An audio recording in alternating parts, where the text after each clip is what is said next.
Okay, I want to talk to you about photography of people. Okay, so photography too is all about photographing people, and we really need to start off, I guess, looking at some bad examples of what kind of goes wrong when people take photos of people. So this first example here, you see that the student is quite dark and the background is quite light.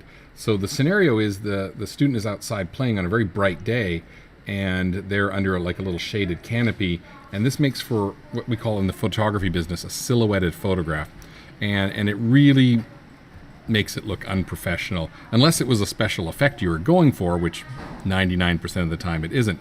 So how you avoid this is that you make sure your subject is not in front of a bright background. This happens with windows and all sorts of things. Now, modern cameras and iPads really have good face detection now, so it'll try to find the face and try to adjust things so that it tries to make the face look as best as possible.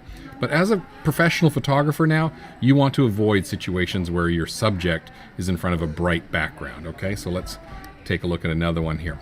Now, this one is, of course, out of focus.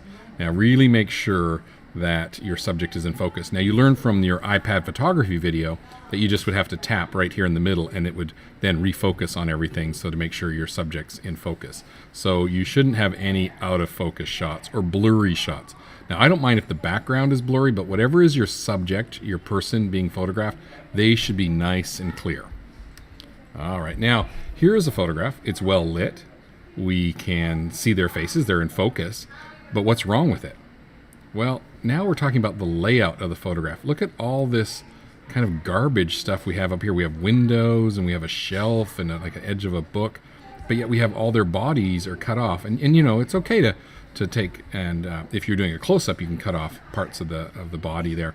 But for this one, this is unnecessary. So like, why is this all up here? So you also learned from the photography lesson with an iPad that you want to use that grid and you want to get their eyes up on this top line of the grid, and that one totally ignored it, which is why this makes for a bad photograph. Okay, so again to review: bad lighting, bad focus, and then bad layout makes for some bad photos. Now let's take a look at some good photos. The fourth thing I want to talk to you is a nice pose for people. And there's another video that talks about how people are posing. But these are examples of good photography with good posing. Now, even though he has a bright window in the background, the photographer still adjusted everything so that the person is well lit. So this is a great example. Nice pose, nice happy student, very nice. Okay, let's take a look at another one here. Okay, another great example. The person isn't facing the camera straight on. They've got their body turned, they're tilting back, and their eyes are on that top line there. So it looks really nice. They're well lit, everything's in focus. Now here we are even more close up. So even though we cut off parts of her head and her body's all cut off, her eyes, right middle between both eyes there is on that top line, and well lit, well in focus, perfect photo. Now again, here's another one, and you can see all these are really nice poses that you're going to learn about, how to pose people so they look really nice. And here's another great shot, and then another great shot here. Okay, so now let's talk about some different poses. This one's called hand on hips, okay, or hands on hip.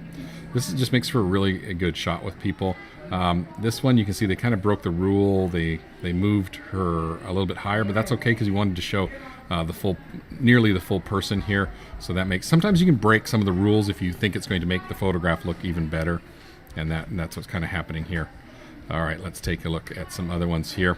Kind of hand on wrist, like you're adjusting like a watch or a bracelet or something like that, a wristband.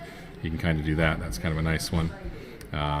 Oh, now this one's very serious. Now, normally I don't like students doing very serious, no smile, but this makes for a good one. It's just kind of crossed arms. You can do this with smiling and without smiling, but just crossed arms. It looks great for boys and for girls, and usually leaning up against something is a great pose for that one.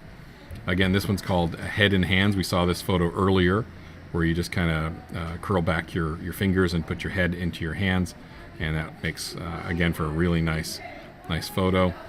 Sitting cross-legged, makes on the ground. And notice the photographer, both these shots, the photographer got down low to get a good shot of the subject. So the photographer's not standing there, they're actually down on their hands and knees getting a good shot of these. This is a great one, the leaning against something, leaning on a wall, so he's just leaning against a bookshelf here. And just, again, great photos, all taken by 3rd and 4th graders. These are all taken by students your age. This one here is called the head tilt, just tilting your head slightly to a side. And then finally, the last pose is the hand on neck. And that was one we looked at earlier, but you just kind of do it just like that, and that makes for a good photo. So I hope you liked these examples of bad and good photography, and I hope you learned a lot from it.